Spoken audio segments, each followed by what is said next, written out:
again with Mr. Nathan Betts. You're back on the Romiski channel again. You got your own channel now? I do. It's this one. Lucky. It happens. But we're still not sure why you keep tuning in, because we're glad you do. Don't get me Yeah, wrong. definitely glad you're here. But welcome back anyways. It is April 18th today. Do you know what day that is? It's the day after the 17th? It is. It's that, and it is also the day 108 years ago that San Francisco nearly burned to the ground. All of it? Almost. Whoa. Due to a massive earthquake that occurred. And there's all kinds of pictures and stuff of the carnage that went on there. I know that an ensuing firestorm almost consumed, I want to say a huge part.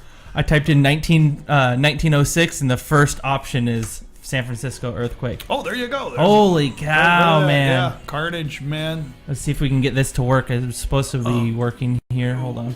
As I recall, being from that area, a lot of the issue was the earthquake broke a lot of the water pipes, so they had nothing to fight the fire with. No. You know what I mean? It's like, go get some buckets. Yeah, no kidding. So, yeah, they were forced with the only option of Watching trying to it get burn. people out. Well, the problem was there's a lot of people trapped in buildings and stuff. Oh, man. So, yeah, it was a pretty sad deal. Good night, man. So, yeah, happy days. Yeah, look at that right there, I man. think that's a drawing, but still. Well, nevertheless, it depicts a huge fire. Just, I mean, once a fire gets to a certain size, there's just no stopping. Yeah, yeah. I mean, you You just get out of its way. Wind, Yeah. and yeah, there's nothing you can do. But anyways, we hope that never occurs again. Yeah, this is taken from Benial Heights. Does that sound right to you? Benial? This is taken on April 18th, 1906. I'm not familiar with that, but okay. That's part of... Wow. Could you imagine waking up that morning and being like, well, downtown's on fire. This sucks. Maybe it's a good time to move. Hey, honey, you remember that getaway we were talking about? Yeah. I think today's the day. This is a good day to get away. Yeah. Let's get away. Well, too, back then, though, I mean, they didn't have bridges, right? Mm-hmm. There was only a couple of ways out of the city, and that was either you head south on the peninsula or you got on a ship and, you went that away. My goodness. Could you... So, I mean, leaving wasn't even easy to do. Right. Not an easy option. Right. Wow, I couldn't imagine that. So... Could you imagine only having a couple ways in and out of here, and our little town isn't even that big. There's only like 60,000 of us here.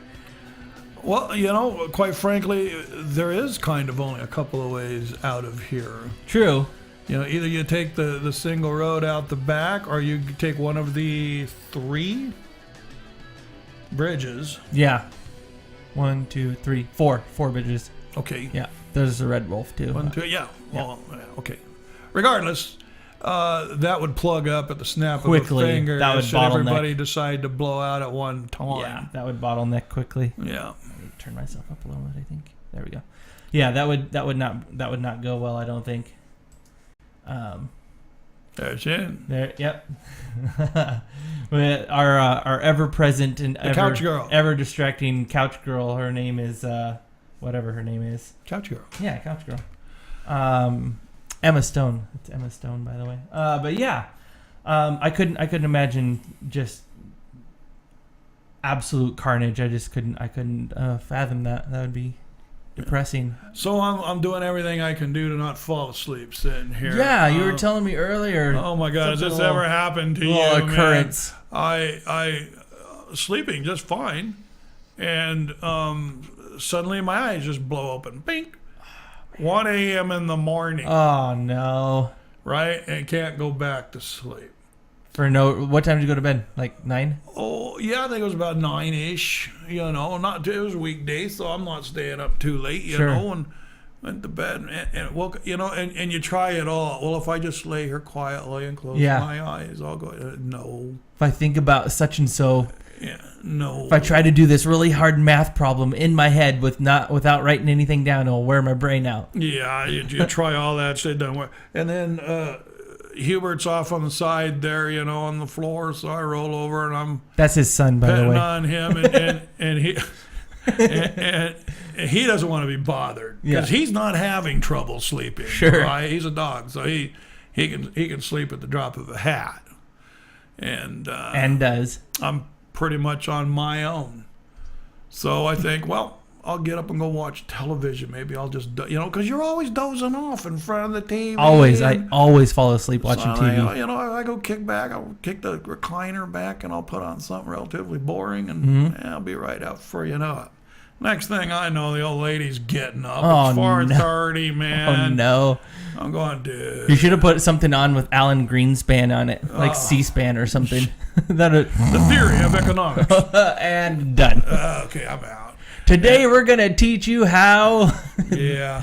But to no avail, man. So, once it gets to be a certain time, you just say, I better make some coffee. You got to make the most of this Try day. to get juiced up. I'll get started a little earlier at my things, which just means, and I always, because I don't live here in this town, so I have to come in to do this, and me and Nathan have lunch, and it's a Friday thing. Yeah, it's a ritual. So it's kind of a half day for me. So all that I did was accomplish everything earlier, right? Which left me for like an hour and a half sitting there twiddling my thumbs, going, okay, I'm dying of hunger, man.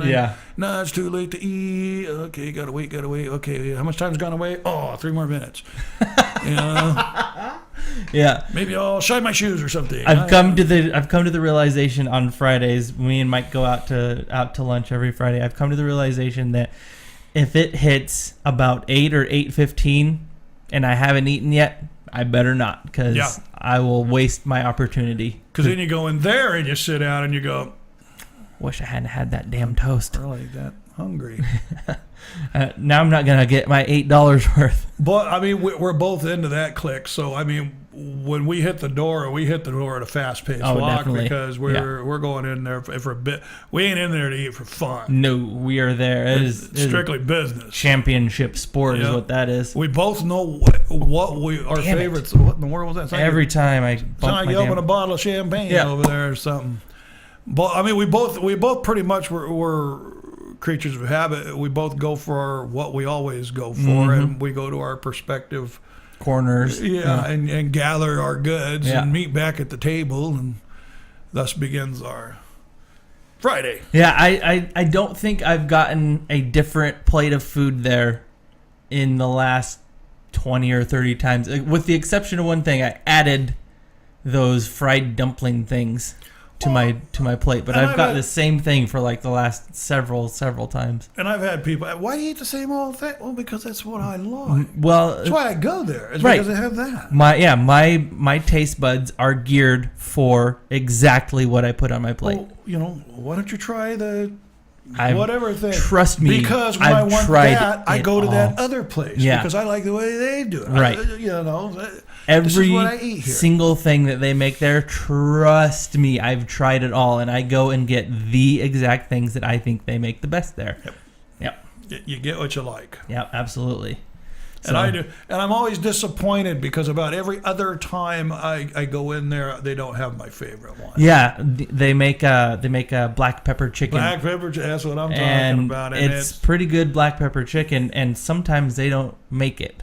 Well, or I've noticed it's black pepper chicken in onions and stuff. And you got to kind of pick through it to get the chicken, because I think that's what everybody else is doing too. Yeah. Look, I don't want the onions and mushrooms. I want the chicken. I want the chicken that's really good. It isn't black pepper, onions, mushrooms, and chicken. Right. It's black pepper chicken. Right. Yeah, General So chicken doesn't have a whole bunch of other horse shit with it. No. It's got General So chicken. But so obviously the black pepper chicken is a big hit. Yeah, it's a...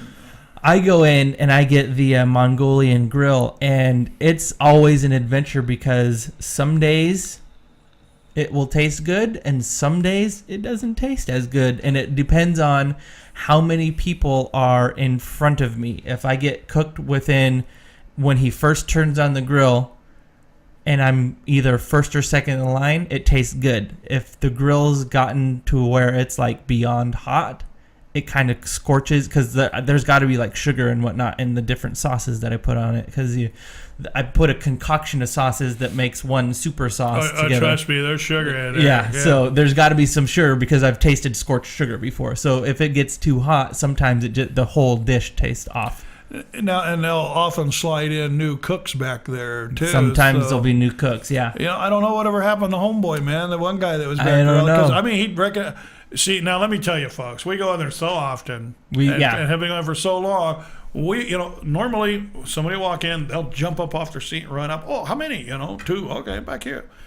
We walk in, they wink and point. Yeah, and you don't go. You fools know what to do. They don't stand, and they're almost always reading something or doing a Sudoku or something. And they'll just look up, see that it's us, and they'll do this motion. And if you're not watching the show and just listening, they'll point. They'll kind of point with like a limp wrist and just kind of flick, and as if to gesture, you go over that way. Yeah, go do what you did last week and every week before. Take care of yourself at this point, and they don't even ask us what we want to drink because we always just want a glass of water to go with it. And it's always the both of us, and I've gone in there many times and by myself, and every time. Where's Nathan? No Nathan. Yeah.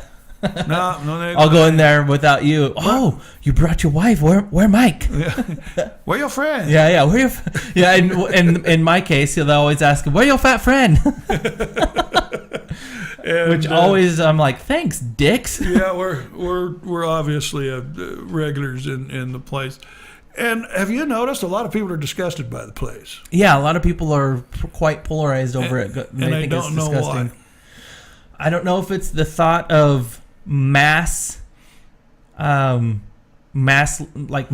cooked food.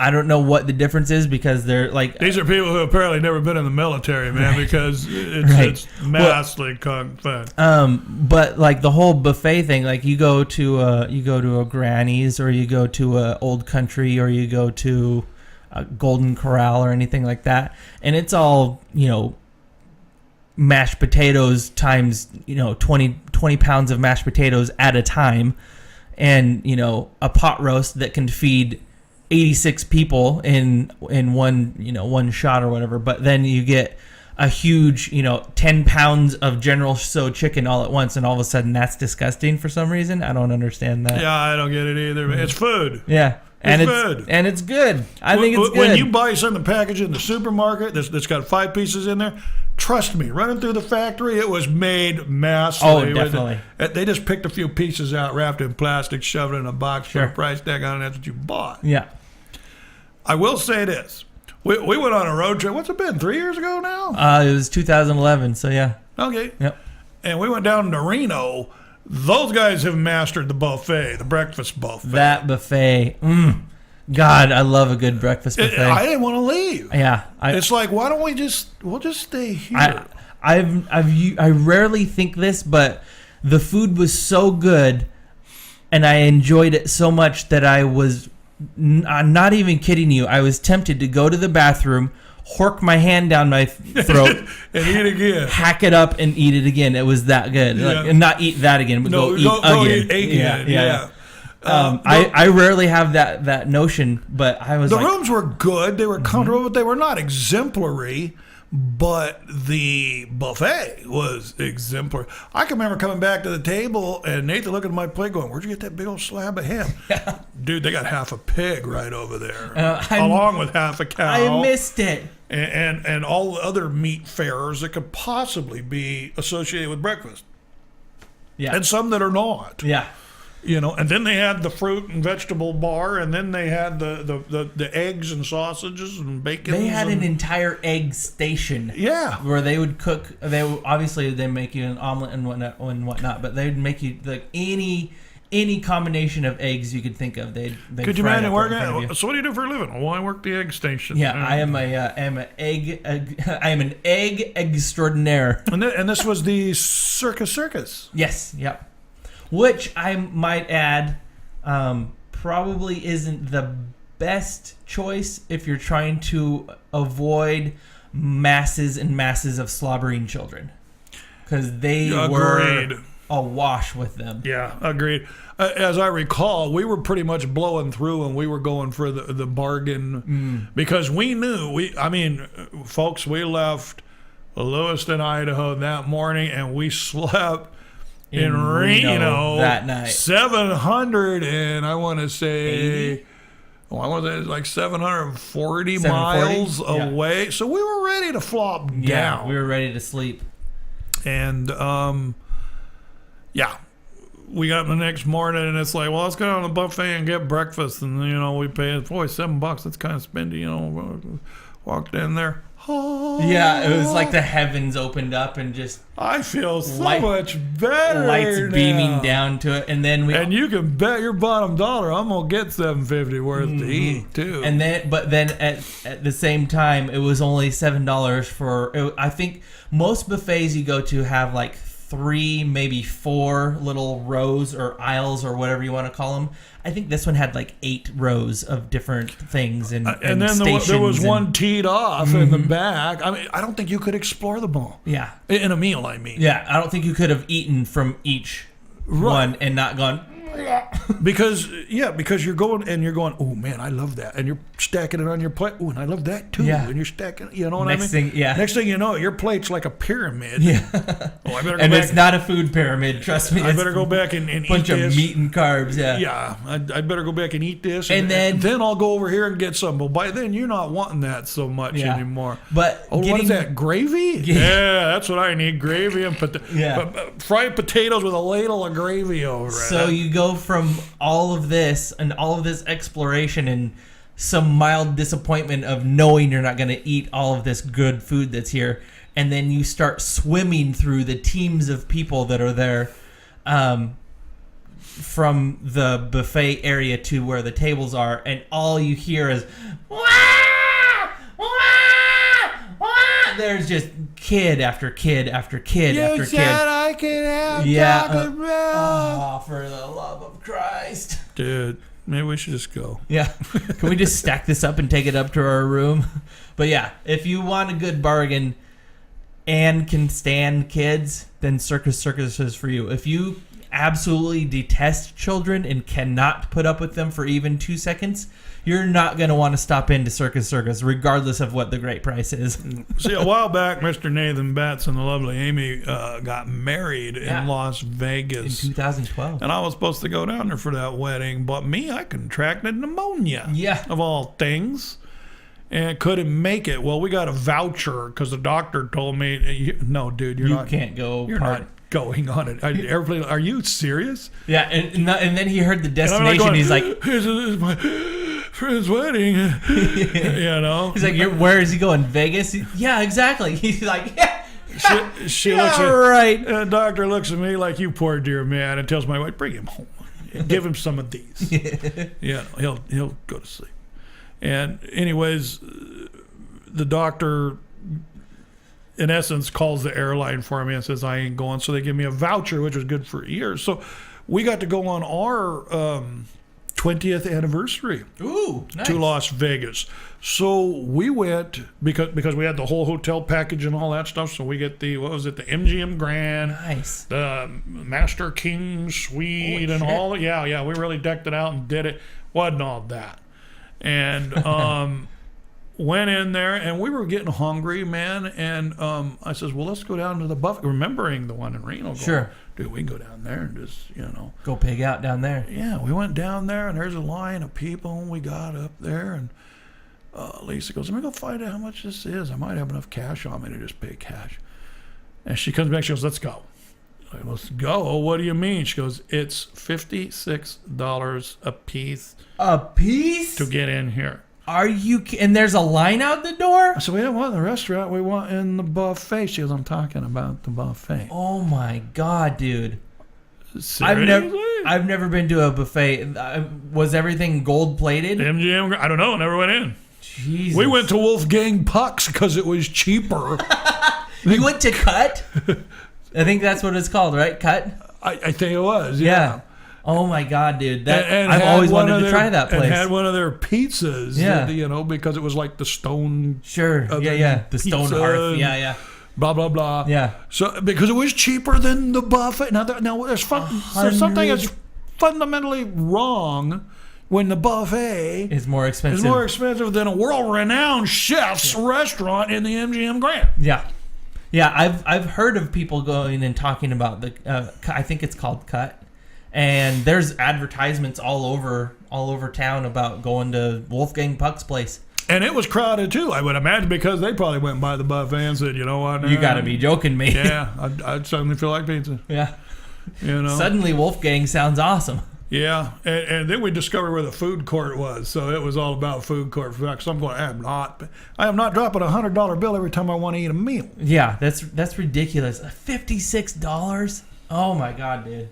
They had for the buffet and that was per person. Per person. MGM Grand. Now, I remember walking by a few different places in town, and there was a huge dollar sign for the buffet, but then you look a little bit closer, and it says $58 per couple or something like that. I'm like, that sounds a little more reasonable. No. But still... See, I think what was going on is they were there was a boxing. Was there a title fight going on? Okay. And I think that probably elevated gouging a little bit. So, yeah. Yeah. Thanks, but still, my eyes almost rolled back in my head because you can't be serious. Yeah. That's insane. Well, who in their right mind would get there and be like, "Oh yeah, $56 a person for that sounds reasonable. That sounds good. Yeah, sure. We're not going to get anything cheaper than that. Yeah, I'll go with you, but I just want some coffee or something. Let's just go with that. Yeah, come on, dude. No. There's no way you could eat $56 worth of food. See, because I'm thinking if I loaded this up for breakfast, I could go out and walk the city almost all day long and never be hungry again. Yeah, for the rest of your life. At $66, $56. Pretty much. Well, I'm thinking because that's what we didn't go there with any itinerary. We just because we'd never done that. You're just there. We never gone to Las Vegas with absolutely no plans. Yeah, and just went. Well, let's go do this. See what happens. Let's go do that. Yeah. And we had a ball. And I was talking to her, and I says, "Man, you remember the days when you'd come here and it'd be like ham and eggs." With hash browns and coffee for 99 cents and stuff like that. I remember going... And she looks at me and she goes, well, let's go to the Old Town. Ah, there you go. Okay, we did that and we found it, but it was like $4.99 or something. But it was still a great deal. It was a good breakfast. But you're paying the taxi fare. Yeah, the taxi fare is going to offset which is going to be that. Like $35. So yeah, you're not eating without spending money. Yeah, we took a taxi to... down to the Old Town 2 different times, and just 2 round trips down there was like, I think it killed our budget by like $120. I was like, well, there's $120 that we just didn't get to I enjoy. think it was like $35 each way. Yeah, it's expensive. It's Las Vegas, man. So, and I really got pissed at myself because I went in and I ate that breakfast. And then I walked out. We go, well, let's walk down here and, maybe take some pictures and fart around, maybe do a little gambling. I walk up, and what's there in front of me? Something I saw on TV where I always wanted to eat. The Heart Attack Grill. Damn it. Yeah, we walked by there, too. And I went, oh. So you were right by where we went ziplining then. Yeah, they had the zip line up there. That was fun.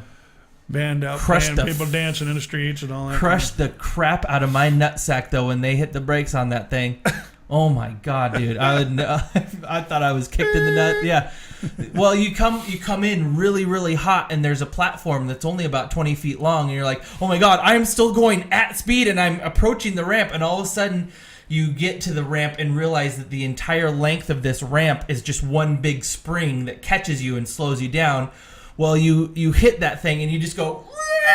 And it feels like your eyes are going to pop out your skull, and it feels like your asshole is going to come out the bottom of your ass, and you're just like, oh my God, okay, I'm stopped. And it's fascinating how it all works, but yeah, it's not pleasant being a dude and getting stopped that quickly, because you're going a good 30, 45 miles an hour at that point. It's like a lot of G-forces. Oh yeah, quite a bit. All on your nuts. The one that you would never, ever, forever get me on is the one that's at the top of that. The top of the stratosphere? Where they drop? Yeah. I want to do that. Nah, I ain't going, man. I want to do that. I'll be the guy taking the pit. I don't even like going up there to the restaurant part of it. Yeah. You know what I mean? I don't even want to be that high off the ground.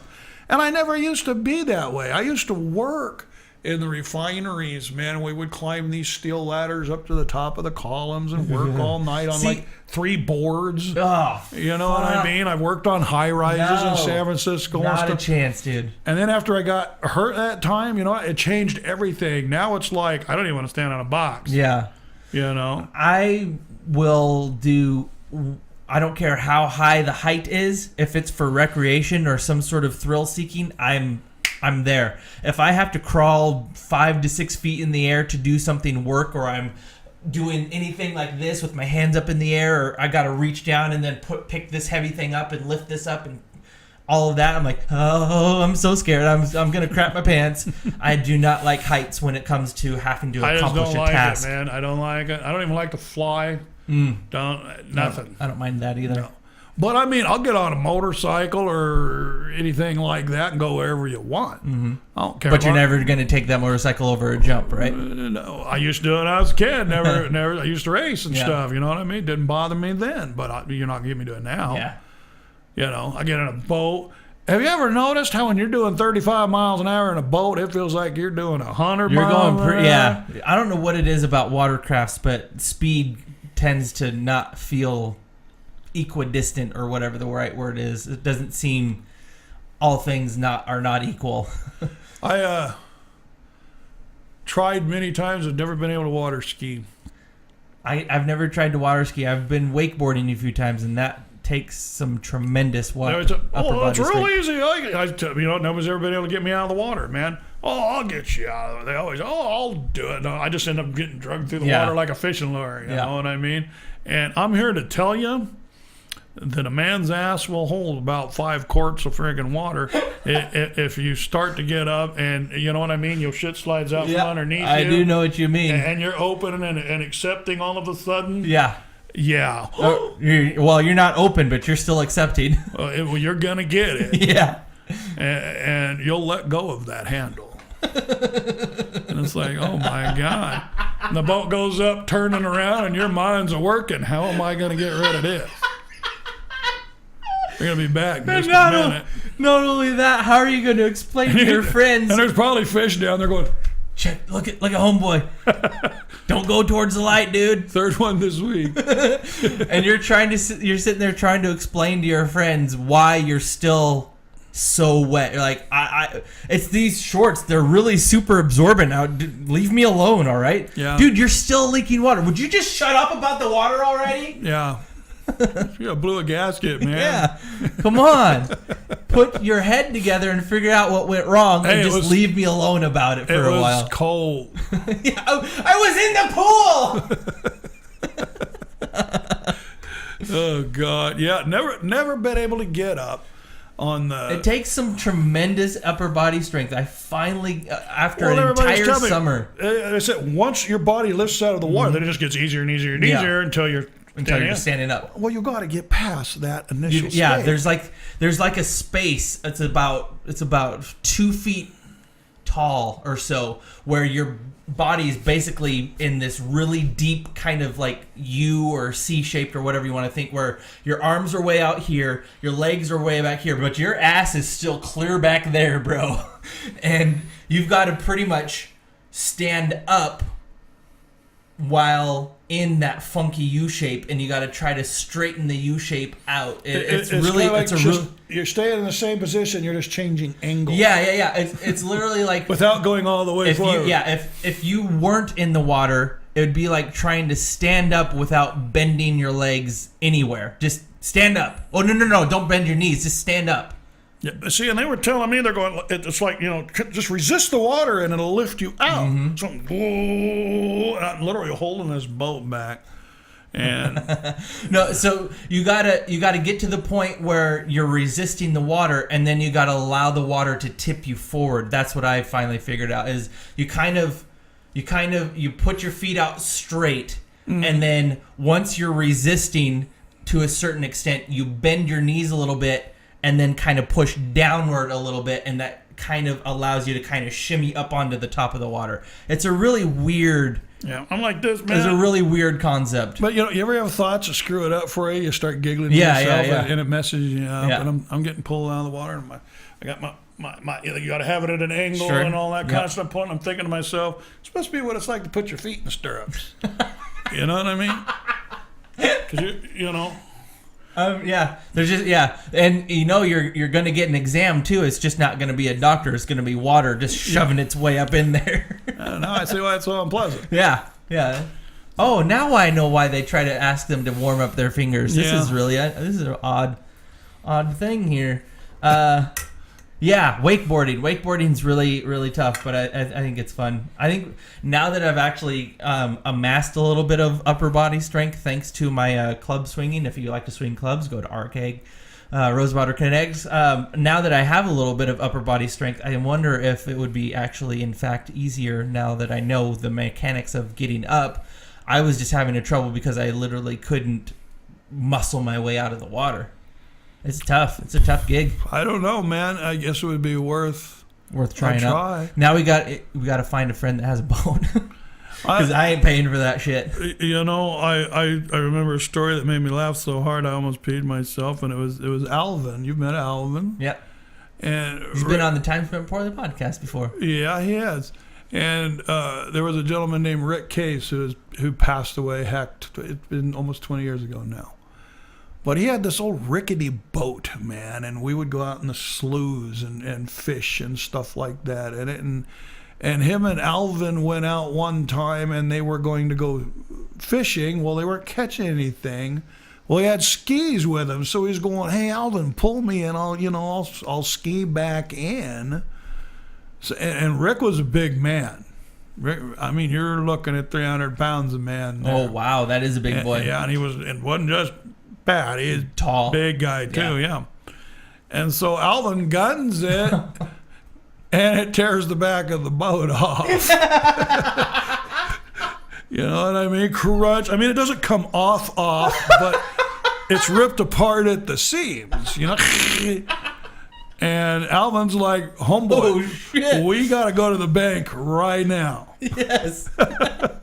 You know what I mean? We gotta go right now, bro. Yeah, you need to hold on to the side of this boat, and we're gonna beach this craft right over here because we got some repairs to do so we can make it back home. Cause Did he make it? yeah, they did. But I mean, had they have not, it'd have been another Titanic story. Yeah, down to the bottom all over again.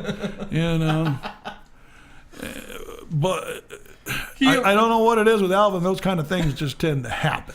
Now he tore the thing that the motor was affixed to, Well, it though, was right? an old wooden boat. You know what I mean? You're talking like something that got spanked together in the 50s or something. Right. Small motor, Yeah. probably 30 horse, something like that.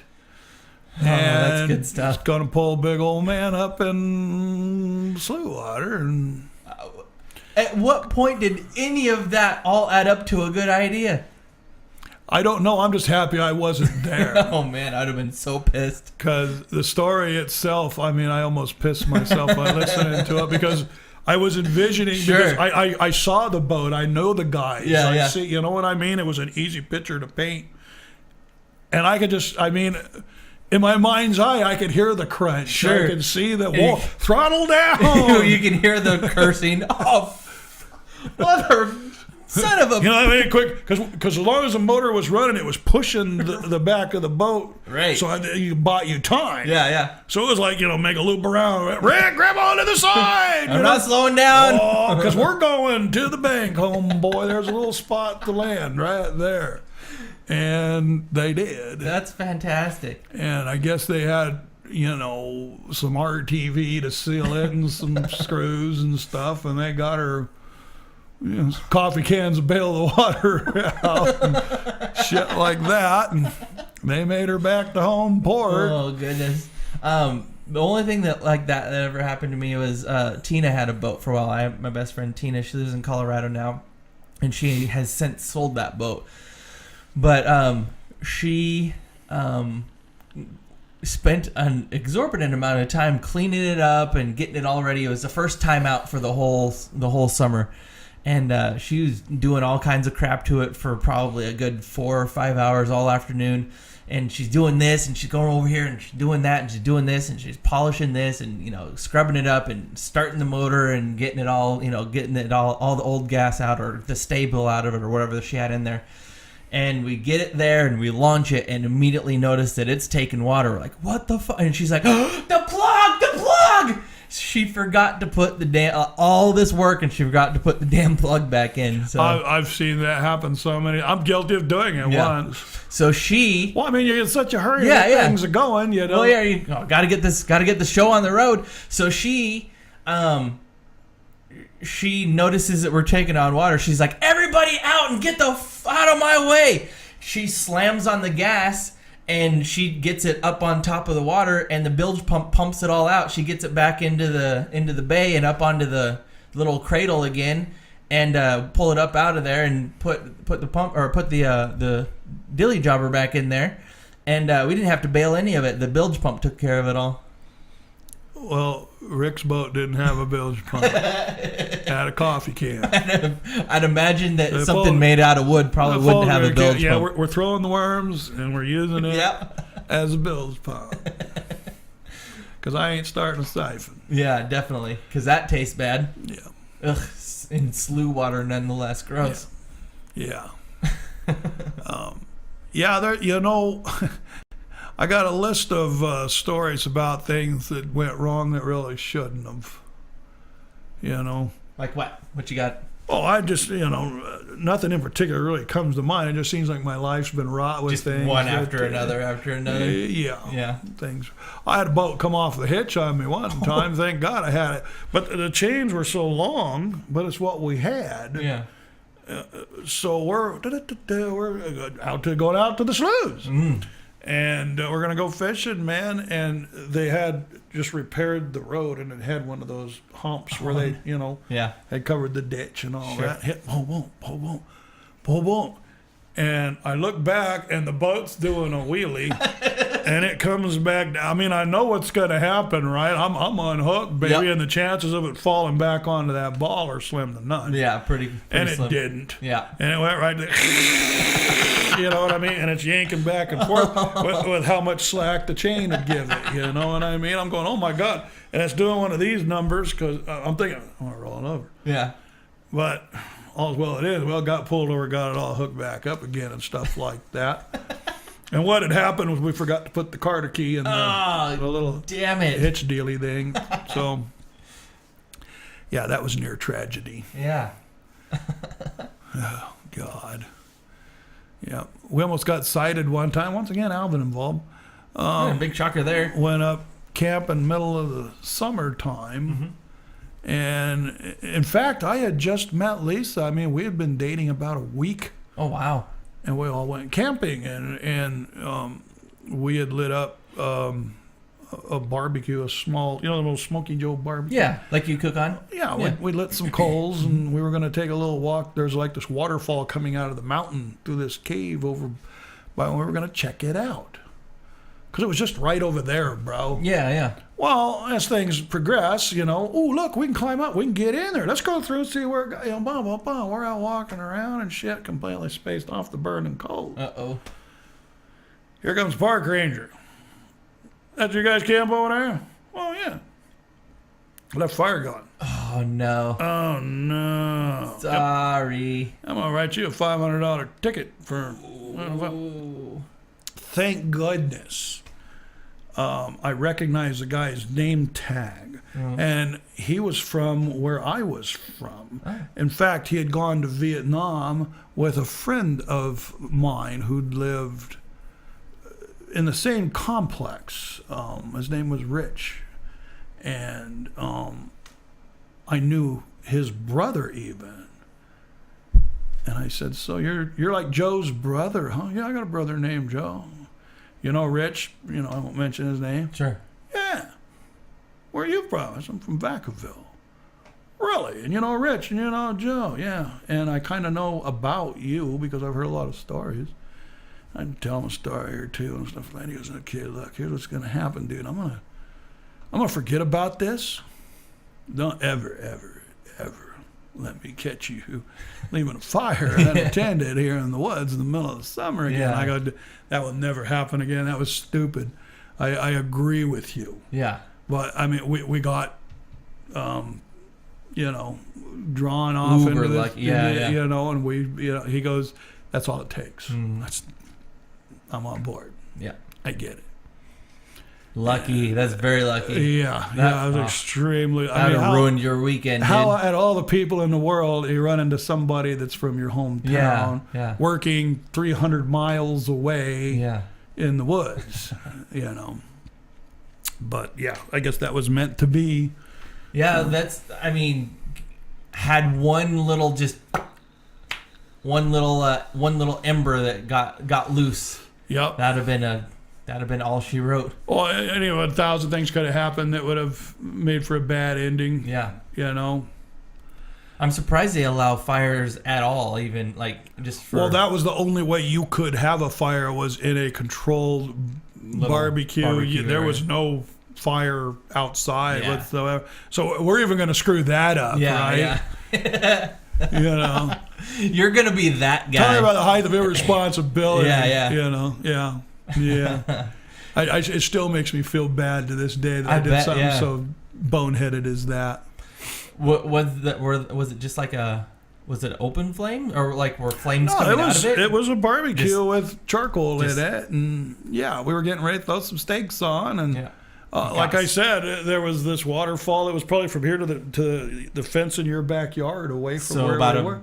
So half a football field away. Yeah, we're gonna mosey over there and check it out while the briquettes are getting going. Yeah, because we can still see it. Sure, it's in eyesight until we went into the mountain. Yeah. And you found the high pass and the high pass to Moria and all that good stuff. Yeah. Fun times. Yeah. This was. I guess all is well that ends well, but goodness. Yeah, great story. It was in the Mother Lode, man. This area is wrought with gold mines from the 1800s, 1840s, 50s, 60s, that kind of thing. And these people would build, they called them ore trails, where they would have their mine and they would build cart trails so they could bring their stuff out to sell it, to get money for it, right? And stuff. And these things, you get on these trails and you walk for miles. And it's just mind-boggling how much physical labor it took in those days to do this. Yeah. Yeah, because now you just grab a machine and you... No, there was no machinery. Right. It was all done with a mule and hand pick and shovel. Oh, my God. No thanks. And you'd walk these trails, and at the end of it, there would be a mine. And you would go in it, and there would be tracks, carts, and I'm sure they're still that way, and lanterns and stuff in there, because when they were done, and there was no sense in carrying all that stuff out, so they left it where it laid. Wow. And, kind of neat going in there, splunking around. Like literally like a time capsule. It's like walking back 150 years, That's kind of cool, this is how it was when they left. Yeah. That's kind of cool. They ain't no better than here. And, it's kind of cool. And you're looking around all the time, a piece of gold laying around or something. Yeah, that'd be sweet. But the hills up there are full of places like that. That would be that'd be kind of a fun little adventure. We should do that on a road trip. There's a place called LaPorte where we used to go. There's a little lodge there. You can stay in a lodge. They got a little bar and a little restaurant in there and stuff like that. And you drive back behind. It's where I used to hunt, actually. And you drive back a few miles back into the woods back in there, and you start running into old abandoned mining towns. I don't know what it is, but there's something about like the whole abandoned mines, abandoned cities. There's entire cities that have been abandoned or whatever. I don't know what it is about that. That's so fascinating to me. I don't know. To me, it's just it's fascinating to me too. But I mean, it's like kind of you're literally stepping back, and this is it's easy to look around and go, this is what it must have looked like when they walked away. Yeah. And I always, whenever I come across like either pictures of that kind of stuff or whatever, I always think, the last person that was like, all right, well, I'll be back tomorrow, and then they just never come or whatever. Like, what was going on that just kind of made them never come back? Or what was going on where there's an entire city and it's just emptied out now? Somebody write it. What are you guys doing here? Well, they're bringing the train through. No, they already did. It's 4 miles over there. Oh, damn it. All right, I'm out. Where are you going? 4 miles that way. yeah. Here, I'll look up some abandoned cities here. See if I can find. Look up LaPorte, California. Okay. All one word? Yeah.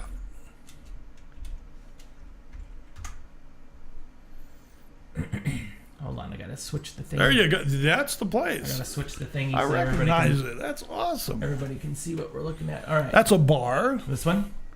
Yeah. Where's the lodge, though?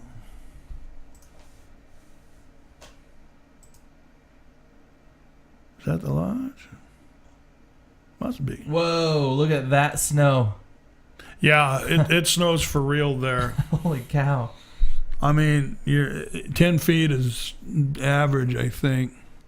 That's crazy. There's the lake that's right by it. Right here? Yeah. That's pretty. Little Grass Valley Reservoir. Pretty. Big old fish in there. And, yeah, that's my old hunting turf. But it's kind of a cool place. Yeah, that's cool. That's pretty looking. It's where I proposed to my wife, was at that lake. Oh, really? Yeah. Wow. So these abandoned cities are... I don't know what it is about. One of them, I remember the name of one of them. It is called Howland Flats. Yeah? Abandoned city? Yeah. Howland Flats. Well, it's not really a city. It was an old mining community. Mm-hmm. Basically a bar, a whorehouse, and a few crash shacks and a store, kind of deal. There's this one's called China's Ghost City. There's like there's high rises and everything, and there's just nobody there.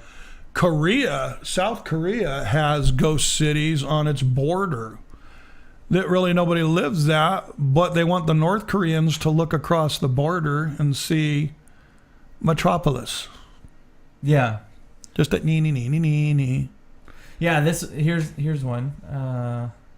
Where's that? I'm trying to see here. That's amazing. Someone could just walk away from something like that. Oh, damn it. That's just something. There's some specific ones that I've seen before that I was trying to pull up for you here. I saw it on like one of those Facebook things. 20 amazing whatever. Here's one. Oh, you got a Ferris wheel there. Yeah. It's just it's kind of jarring to see, like, you recognize a wilderness or something, but then you see like a cityscape mixed in with it. You're like, that's not quite right. Well, I could understand if it was like Chernobyl or something like that. Hey, I'm out. Yeah, this one, I've seen this one before. This one's pretty interesting looking. Just is that the Japanese one on that island? I think yes. This is after. I saw a documentary on that. This is called Kowloon, Kowloon, Kowloon. Here's another one. This is also in China. I don't know. I see one of. What's the name? Stalin down there. Or is it? So it's just, I don't know. There's something tragically beautiful about it, I guess is a good way to describe it. It's like the documentary we were talking about in last week's show. It looked a lot like that right there. It was, Detroit abandoned kind of. Yeah, I think this is from a video game, but. Well, reminiscent though. Yeah, looking very similar. I keep seeing this picture pop up. With the round houses. What in the world is that? I'm not really sure what this Pod is. City in Taiwan. Pod City. Oh wow. A bunch of these little round structures, and there's just nobody there anymore. Do me a favor and search and write Howland Flats. Okay. Like Howland. California.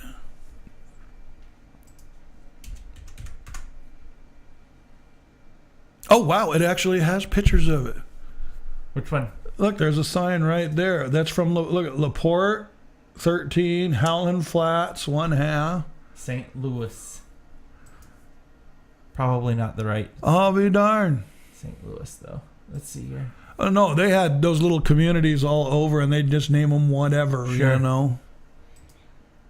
Yeah, I wonder how lonely these some of these graves are. 1897 to 1917. He didn't make it very long. He was only 20. Mining stuff work. Especially when stuff's falling on you. Yeah, no kidding. That's amazing, man. That seeing that stuff come out of, you know. Abbey Road. Yeah. You know, I grew up hunting there as a kid, and Yeah. to just see things that, you know. You've seen before. Yeah, just flash across screen. That's pretty amazing that we can do that these Have you days. seen this bridge before? That's not ringing a bell, no. There's a booby. That's weird. Ignore that, people that are watching on YouTube. Sorry about that. Yeah, so there's some really cool stuff if you just type in a So I'm guessing the picture top left is what it looked like in the day. Huh? possibly, yeah. It don't look like that no more. Howland Flat with its houses barely visible in the winter in 1890. Wow, and look at the hills are basically stripped off Yeah. because they used that hydraulic mining in those days. Oh, yeah. Which is probably highly illegal now. Oh yeah, absolutely. They put the end of that practice long, long ago because Yeah. it literally tears down mountains. Yeah. So, well, we've made it for 52 minutes. Betty too, huh? How do you feel? You got? Well, we didn't ask you about your peeve of the week. You got anything that's been bugging you this week before we get out of here?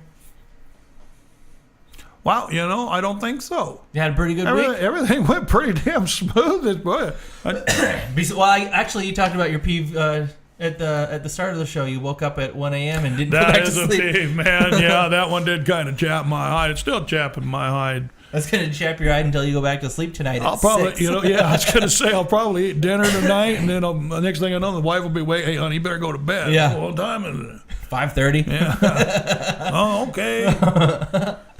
Yeah, that would really tick me off. I've actually had the opposite happen where I've I've gone to bed at my usual 10:30 or 11 and laid there just I would read something. I do all my normal tricks that make me drowsy, and I'll drift off to sleep right afterward.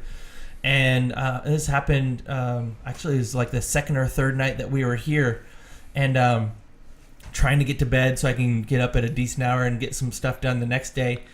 And I think I laid there for probably 3 or 4 hours just going, I can't get sleepy. I'm getting so pissed. And then the more pissed you get, the more awake you feel. And the more awake you feel, the more pissed you get. You're like, God dang it. What is going on? And it was probably 2:30 or 3 before I finally drifted off. And I'd been laying there since like 10:30. I was getting so irked. You know what my fail-safe method is? Cracking one off. That works too. I apologize. Lord, I apologize for that. I put on Frasier. Oh, nice. And then play solitaire with the iPad while watching Frasier. It puts me to sleep every time. Because I've seen every episode of Frasier multiple times. I know what they're going to say next. You quote them. So for some reason... It's like therapy. That makes me, it's like, it's like listening to, the babbling brook. I was going to say the crashing waves, but same theory. And then the solitaire, because when I start, I'll have the pad up, and I know I'm ready to go to bed because it goes. Yeah, it starts to fall out of your hand. Okay. I got it. I'm good. It's time to go to bed now. We made it to that level. It's time to go lay down, man.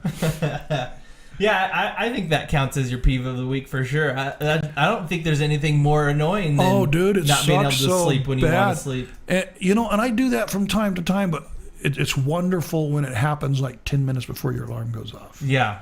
Because then you feel like you get a jump on the day. Yeah, definitely. And when you wake up and you're going, 5 minutes before the alarm. Score. Some first person in the bathroom. I got this day by the antlers. But then you go, what time it is? 1 a.m. What the hell am I supposed to do with 1 a.m.? Dude. I bet I can go back to sleep. I'll go back to sleep. No. That's what I'm going to. Yeah. No.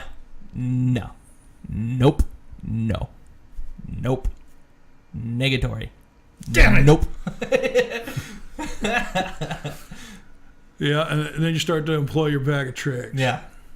Okay, what's worked for me in the past? And then there's nothing more irritating when Fraser's not on. Yeah, that you're on your last trick and your last trick isn't working. You're like, I am so hosed. That's when you just go, coffee time. Yep. Guess this day's I starting might as well 4 hours start building early. up rather than winding down, because winding down ain't happening.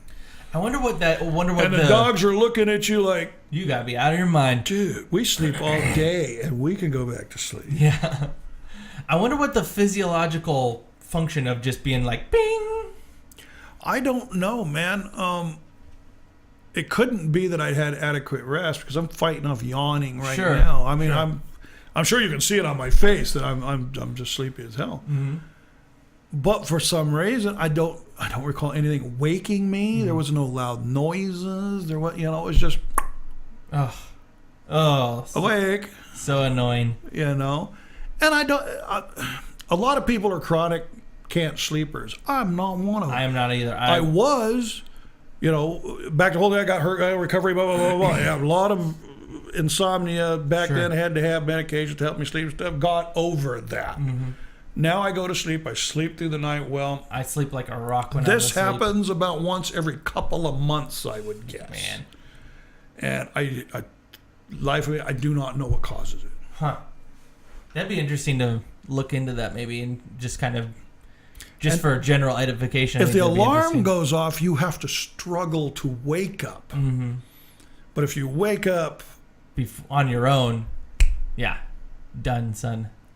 It's always the opposite. The alarm goes off. You're like, I just want 5 more minutes, or finally you're like, all of a sudden you're awake. You're like, I would love to be able to get like 4 more hours, because I got 4 more hours until my alarm goes off. Mm-hmm. Yeah, it's never the right way. And if you do manage to fall back to sleep, it is murder waking up, because I don't know what that mechanism is either, and I don't know. I'm sure I'm not the only one. You seem to fall asleep even harder. Yeah. The second. Like, you'll wake up and, like... It's like, now that I have practice at it, I'm going to get really good. Yeah. I'm going to go way under. No, I think I know what you're saying, though. Like, you do manage to fall back asleep, and you, like, sometimes you'll wake up with, like, maybe a quarter to 50-cent size puddle of drool. On that time, though, you wake up... a swamp. You wake up... No, like, but the time that you've woken yourself up and you finally do get... Yeah, you hear birds and small mammals you get back up and you just hear... Your ear wringing your cheek out, and you're trying to pull it out of your beard. When your ear is full of spit, you've been sleeping hard, man. Yeah. Agreed. Yeah. I'm glad to see you measure the depth of sleep the same way that I do. Yeah. How moist your pillow is. I will wake up with just a little bit. I'm like, I guess. The mustache wipe off. Yeah, I got a little bit of sleep. I slept pretty good. Wake up and you have to go to the other room and get a towel to wipe off your whole entire cheek. No wonder I didn't have to pee. I've been leaking out my mouth all night. Dehydrated, man. Has anybody got a tanker of water? So thirsty. I bet all that ice melted and me dead. Yeah. So, besides just dorking around every single week and trying to do some sort of general entertainment for you guys, another thing Mike and I do in our spare time that we're trying to do full time, and one way to be able to do that full time is by telling you about it. But one thing we do is we engineer and make exercise and fitness equipment out of wood. We've even been classified. We've been classified. Oh, there's a bug in here. I think I got it. I did not.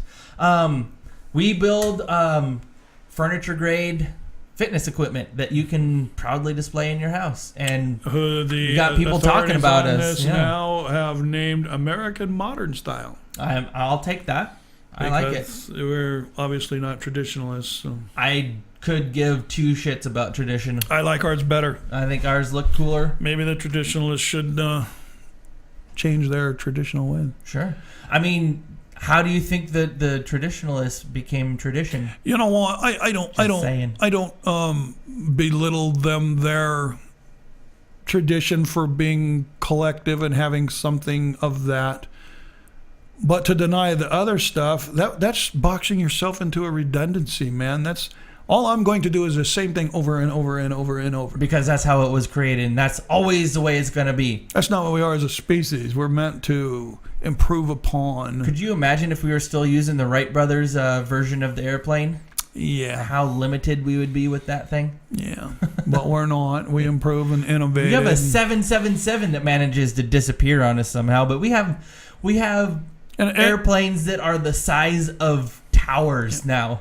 And we've taken some arrows in the back for doing this because we stomped on the traditional. And in the chest, too. It's a redundancy, man. Yeah. I will not be boxed into you do it this way or not at all. Nope. It's interesting being a trailblazer, though.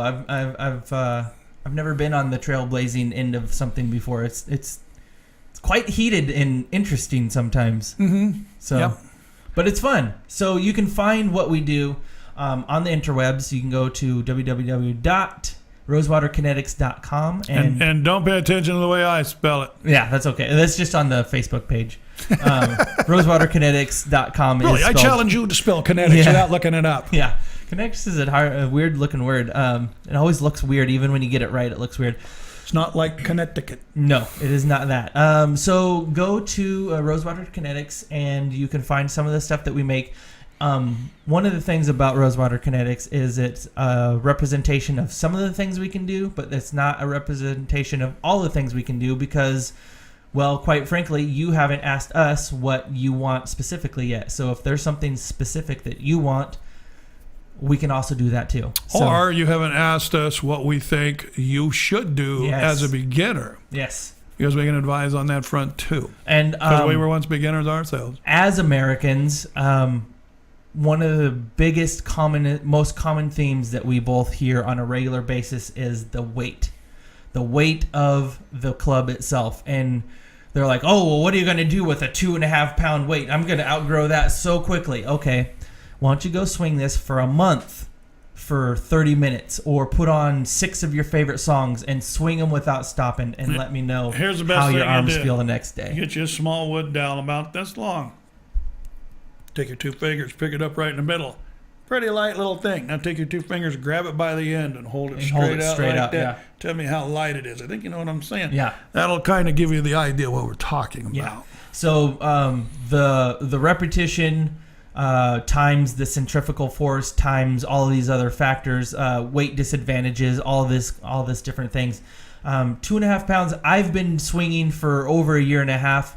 The first club set that I ever made myself were 2.5 pounders, and I'm still struggling to master my 2.5 pounders. So I have not even had to make myself my own set of heavier ones yet because I haven't outgrown my 2.5 pounders that I've made, and I've been doing it for a year and a half. So I say all of that to say, when you log on and see the weights of the ones in the description of what we do have represented, don't let that fool you.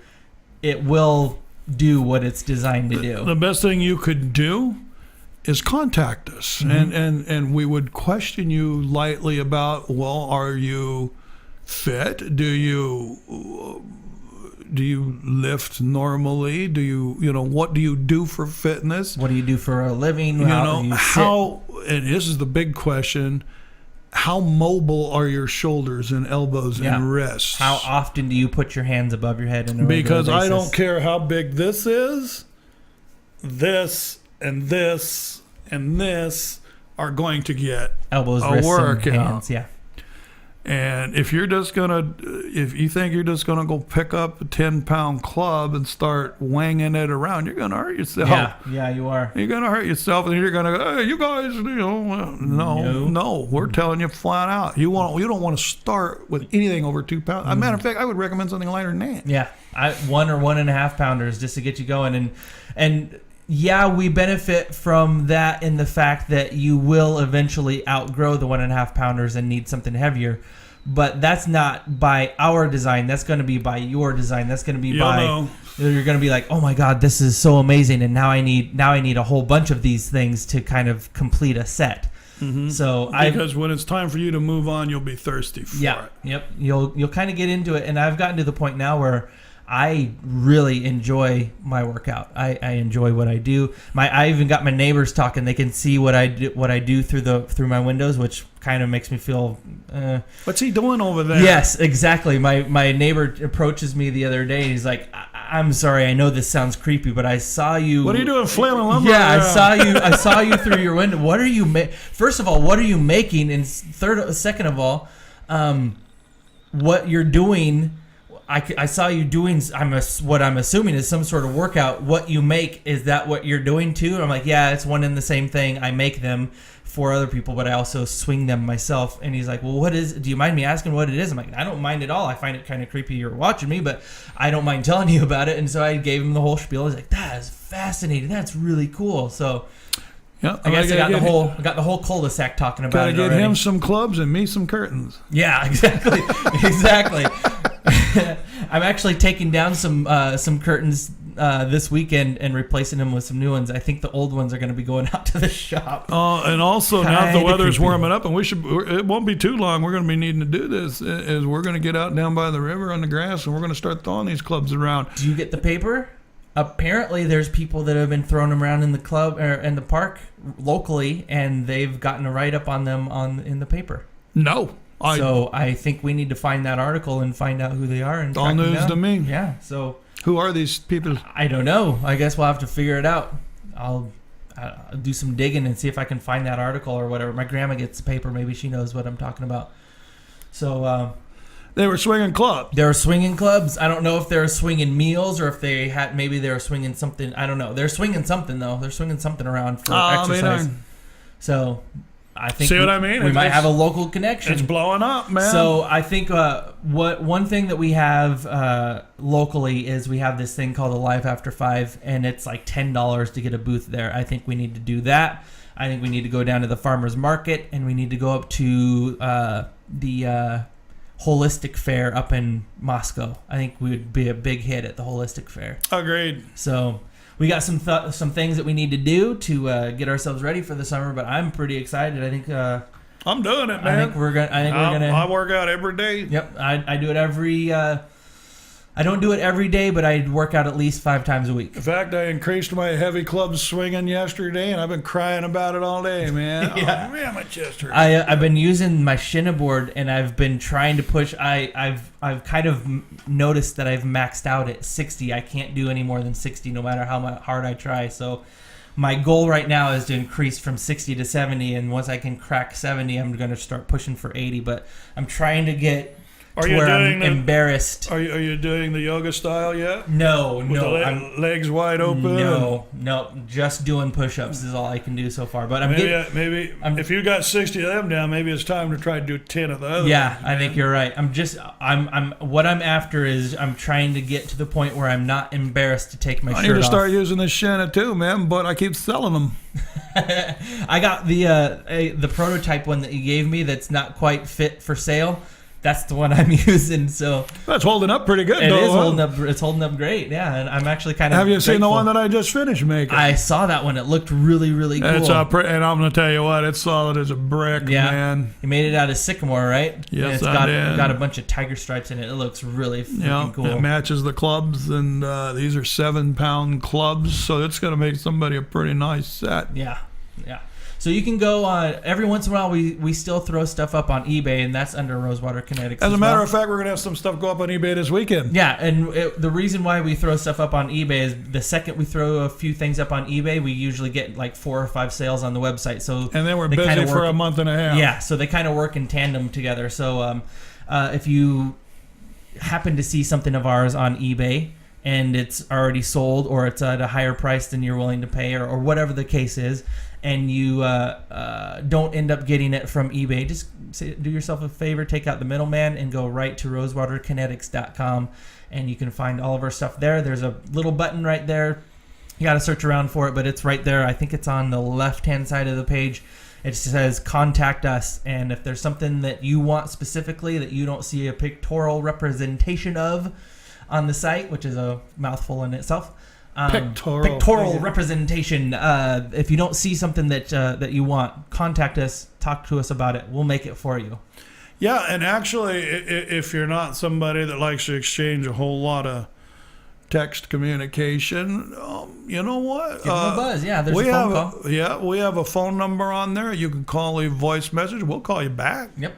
Yeah. I don't care where you live in the world. Yeah, I called somebody on the East Coast, and I called somebody in Georgia once because they didn't want to do the email thing. Yeah, so, we have no problem whatsoever with that. We're chatty, talkative guys. I'm not sure if you noticed yet. In fact, they were impressed with how quickly we got back to them. Yeah, I think they called, and we called them back in like an hour or two. Yeah, it was like, whoa, you guys don't mess around. Hey man, we ain't a place. Yeah, as long as it's not the weekend and we're actually home and to get the call or get the message. You know what? It's our thought too that we're just trying to do something good, trying to give a little something back, man. And the more people we can get these things into their hands, the better it's going to be. Because I truly believe in my heart that this is the answer for a lot of the health issues that we have in this country today, because this is easy. Yeah, I really believe in it a lot too. I think it's more than just becoming a gym rat or becoming a meathead or whatever. This is literally kind of like, along with your diet, it's kind of more along the lines of changing your whole lifestyle. And if you want to lose weight by way of changing your habits and changing your diet, picking up some book and trying some fad crash diet is not going to be the answer for you. You got to fundamentally change how you think about food, how you're doing things. And this is the same thing. You got to fundamentally change how you think about and how you approach going to the gym and whatnot. And being able to do it right there from the comfort of your own home and being able to display the dang things on, they're really pretty. And that's doable. A big help. Very big help. That's the deal. Mm-hmm. This is doable. Yeah, it's so. It's nobody's asked. Nobody's at. You have to do this. You have to do that, and maintain this program. No, you don't. You're gonna know what to do. Order yourself a set and go on YouTube. That's the best thing you can do. And you're gonna call and you're gonna say, "Hey, Mike, what are you eating, man? What are you doing, man?" Oh, I'm doing this and this. And you're going to try that for a few days, and you're going to go, you know what? I feel really good. Yeah. I don't know if the camera's going to catch this. This is one of the shirts that I used to wear. It used to be really tight on him. I can attest to that. That thing, sorry for people that are listening only, but that shirt is probably, it's almost an entire size too big on you now. And it used to be pretty tight. Yeah, it's pretty... Big old boobies. Woman. Yeah. So, and I've noticed I've got a bunch of clothes now that used to be pretty snug on me that are starting to just almost fall right off of me. Now, and this isn't like crash diet. This doesn't happen overnight. Mm-hmm. This is. I've been working on this for 2 years now. It took you a long time to get out of shape. All you're doing is you're changing. You're going reversing the ramp. You're going down the mountain for a long time. Now you're going to reverse it, and you're going to start going back up. Yep. Yeah, we're not going to promise you anything about crash diet. You're not going to beat yourself to death trying to keep up with some regimen of exercise, anything like. What you're going to do is you're going to swing the clubs, you're going to eat smart stuff, and you're going to start doing stuff that you want because you feel like it now. Agreed. I've been the more that I start swinging these things, the more I realize, oh my God, I really actually enjoy my workouts now. And I used to go to the gym and just loathe every minute of it. I hated it. It's laborious, man. I have to do this and I have to do that. Mm-hmm. No. These things are laying right in your living room staring at you with their two little bally eyes. Yeah. Hey. Yeah. Pick me up. They're pretty. Yeah, they're pretty to look at, and you'll start fondling them. Sorry, don't mean that. I don't mean that sexually, obviously, but you'll start looking at them, and next thing you know, you're looking up another way. Oh, I can do this with them too. It's like an addictive health drug. Yeah. So go to rosewaterkinetics.com, get yourself a set. You'll be glad you did. Yep, do it. You're gonna be happy, man. And with that note, we are going to leave you for the week and see you again next week. And hopefully make some clubs for you. Yeah, absolutely. You start swinging them. You're going to want to get out in the sunshine. Spring's here. You're going to start enjoying life in 3 dimensions rather than a wintertime 2. That's right. Oh, and there's some plugs we need to get to. I'm at Nathan L. Betts on the Twitter. Go to timespentpoorly.com. You can start watching. Some of our shows are streaming live on YouTube now. Just go to youtube.com/timespentpoorly. Eventually, the goal is to just send you to timespentpoorly.com, and at a specific time, you'll be able to see our shows live. So that's all coming up down the road, too. Within the next 3 or 4 months, you'll just go to Time Spent Poorly, and everything's going to be right there. So as of now, go to youtube.com/timespentpoorly, like our Facebook page, facebook.com/timespentpoorly, and be watching for new content coming at you. We've got some new shows coming up from the Carlton Brothers, and we've got... I'm actually finally to a point where I can revamp and restart my Time Spent Poorly podcast show that I've kind of been hit and miss with, but I've got a plan to kind of get a regimented schedule. Me and Mike kind of talked about getting some regimented things on the docket for you guys. Some themed weeks coming up at you. We'll talk about Bigfoot. We'll talk about aliens. We'll talk about conspiracy theories. So we'll start slinging some stuff at you. I used to know a girl with a giant big toe, man. You think we can talk about her sometime? Oh, absolutely. I'm already grossed out and fascinated. Just call it the sledgehammer. Oh my God, dude. Anyways, I already said everything I got to say to you. We're out.